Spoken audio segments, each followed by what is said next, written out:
Olá, boa tarde. Seja bem-vinda, seja bem-vindo a nossa reflexão. Agradeço a você por estar sintonizado aí conosco, para que a gente possa partilhar alguma coisa. Como já eu falo sempre, não é para ensinar, não é para informar, mas simplesmente para partilhar com você e para que a gente possa pensar junto sobre essas coisas que eu penso e escrevo, né? E que a gente possa partilhar todas essas coisas que muitas vezes eu tiro proveito disso, e se você tirar proveito dessas coisas também, muito bem.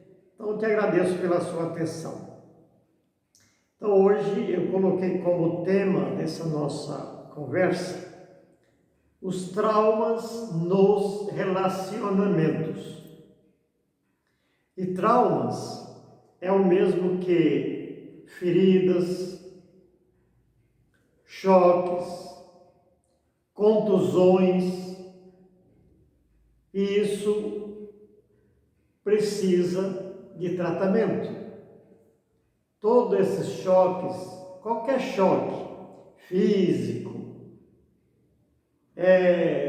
psicológico, tudo isso precisa de tratamento. Às vezes essas coisas provocam doenças no físico e a gente não sabe de onde vem, nem muito menos o médico, porque é no psicológico, né? No sistema psicológico que está se gerando uma doença que se manifesta no físico.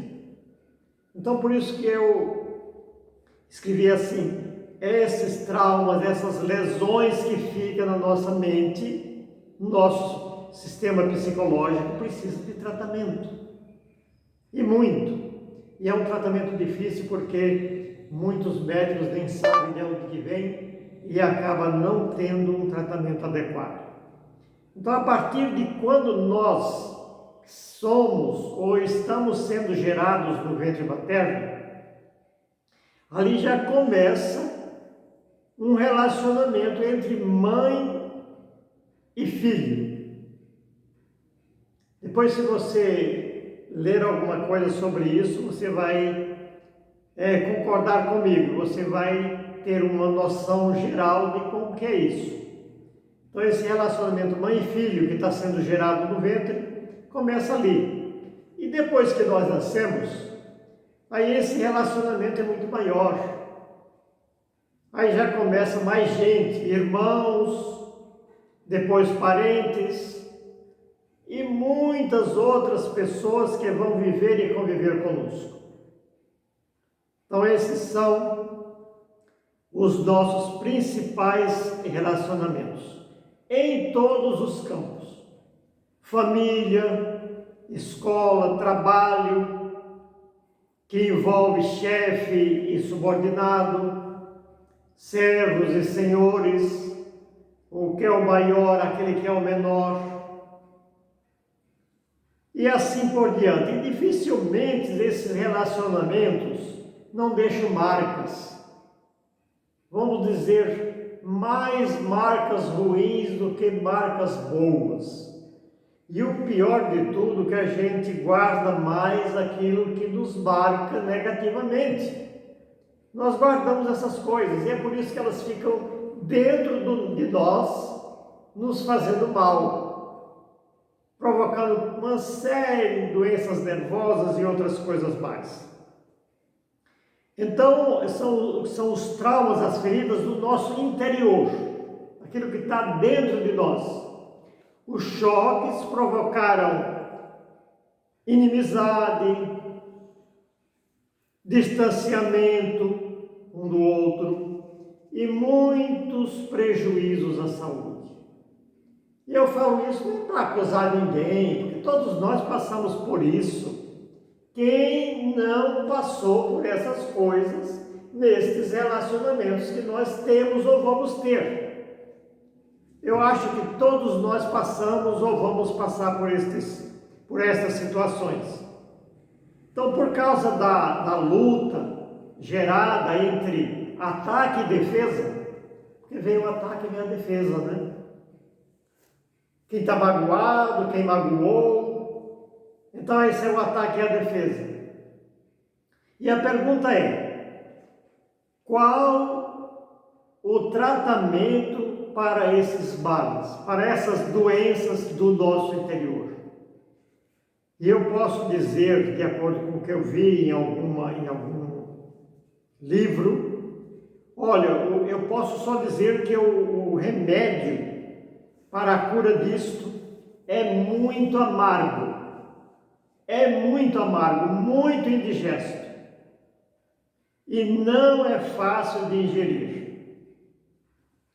Mas, no livro sagrado do Evangelho de São Mateus, lá no capítulo 18, se você puder ver depois, capítulo 18, versículos de 21 a 22, o remédio para esses traumas é o perdão.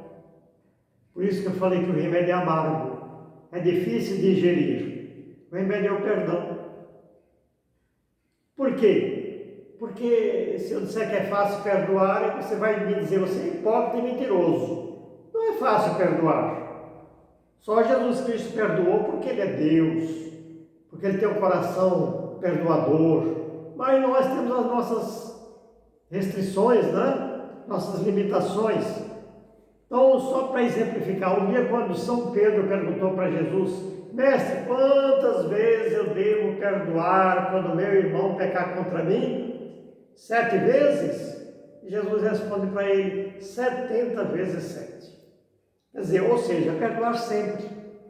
E esse perdão vai gerar a cura do nosso interior. Sem isso, não adianta tomar remédio para isso, para aquilo que não vai curar nunca. Porque não é muito fácil, mas é o único tratamento, não há outro tratamento senão esse. Eu digo isso por experiência própria também, né? Então, já que nós precisamos de cura destas mágoas, destes males, então nós precisamos mesmo buscar uma solução para que possamos viver em paz. Porque em clima de arrelia, de revolta, de contrariedade, ninguém consegue viver em paz. Isso nos faz buscar um bom relacionamento com Deus. Eu vou dizer por quê. Então, quando nós nos sentimos assim, temos que correr para Deus e pedir a Ele que nos ajude, que nos cure, que nos liberte, que Ele vai nos mostrar por onde começar. Então, como Ele não nos decepciona, muito ao contrário. Às vezes, quando nós falamos de Deus, na verdade nós olhamos Deus como se Ele fosse um chefe impiedoso, castigador, como se Ele fosse um policial, ou como se fosse um juiz que está com a canetinha na mão, pronto para nos dar a sentença, pronto para nos punir. É isso que nós pensamos às vezes de Deus. E é por isso que nós fugimos de Deus. É por isso que nós olhamos Deus com o pé atrás, como se Ele fosse um Deus castigador. Então, olha, eu já estou numa pendenga danada, então eu vou a Deus para quê? Para Ele me castigar por causa disso? Não, isso é ao contrário. Isso não estou dizendo que é você, não estou dizendo que sou eu só. Normalmente acontecem essas coisas. A gente vê Deus como alguém que é castigador. Então, não é. Ao contrário, então quando nós fugimos da presença de Deus, não é bom para nós. Esse Jesus de quem temos medo, foi Ele que, vendo a nossa fraqueza, nossas forças pequenas, sem condições de ir até Ele desceu até nós. Ele desceu até nós, nos perdoou. Olha aí, Ele nos perdoou porque nós estávamos de mal com Deus. Ele nos perdoou, nos reconciliou com o Pai e nos garantiu vida eterna. Resumindo, Ele nos curou das feridas as feridas da alma. Essas feridas, elas são feridas, são doenças da alma, os traumas, né? Ele nos curou de tudo isso, das mágoas, da decepção, da raiva, do rancor, que normalmente isso brota no nosso coração. Então, Ele usou para a cura desses nossos males, desse nosso afastamento de Deus, Ele usou o perdão. Esse foi o remédio que Jesus Cristo usou. É por isso que eu digo, tem que ir a Ele. Nós não podemos ficar longe dele, muito menos dizer assim, eu conheço Ele de longe. Nós precisamos conhecer Jesus de perto para saber o coração perdoador que Ele tem. Não é um castigador. Ele não gosta de caneta. Ele não usa caneta. Ele usa o amor, Ele usa a misericórdia. Porque Ele não castiga, Ele perdoa. E Ele perdoou, e Ele curou-nos através do perdão. Então, por tudo isso, precisamos nos aproximar de Jesus sem medo, porque Ele é um amigo. Ele é um amigo das horas mais difíceis da nossa vida. Então, o fato é que nós precisamos de cura no nosso interior, mas a causa das nossas doenças psicológicas, nós precisamos entregá-las nas mãos daquele que nos criou. Porque é Ele quem nos conhece. Não foi Ele quem nos formou no seio materno? É Ele que nos conhece. É Ele que sabe como começar a cura em nós. Então nós precisamos nos entregar sem medo e com fé. Senhor, eu estou aqui, eu sou como se fosse alguém sem força, sem decisão. E Ele vai realizar a cura na nossa vida. Ora, esse Jesus já nos perdoou. Essa é a nossa libertação. Pela cura, pelo perdão, Ele realizou a nossa libertação.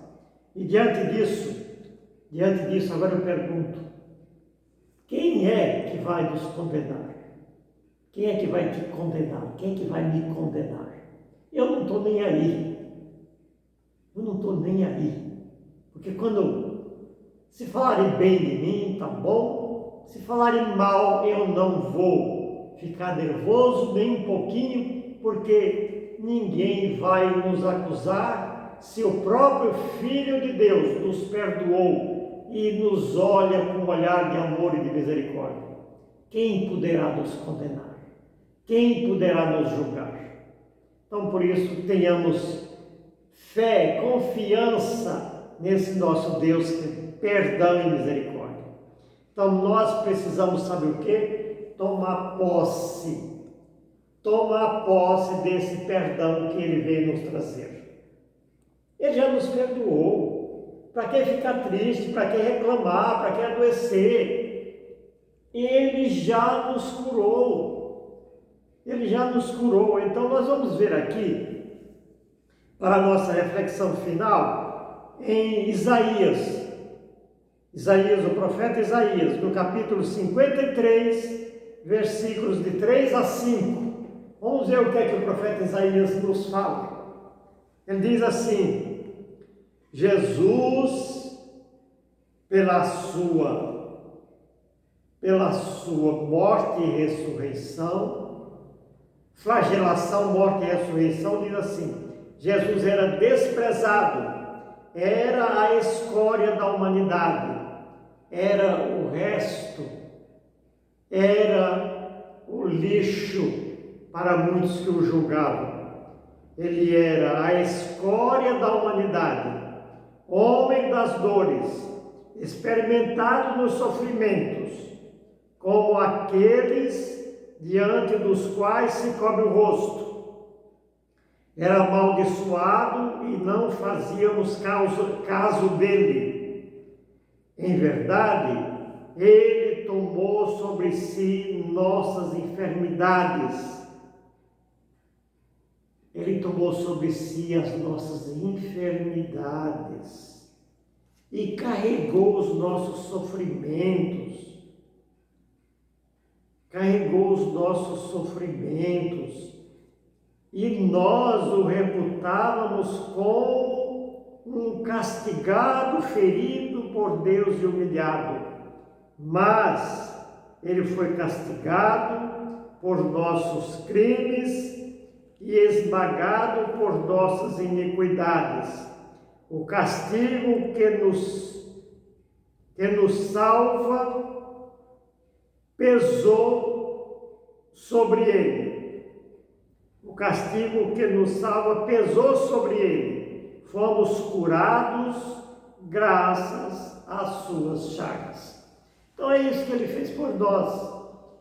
Ele nos curou no sofrimento, pelas suas chagas. E por que nós vamos ficar agora? Ai meu Deus, ai que coisa ruim, todo mundo está falando de mim, todo mundo está isso, está aquilo. Não, ele já nos curou de tudo isso.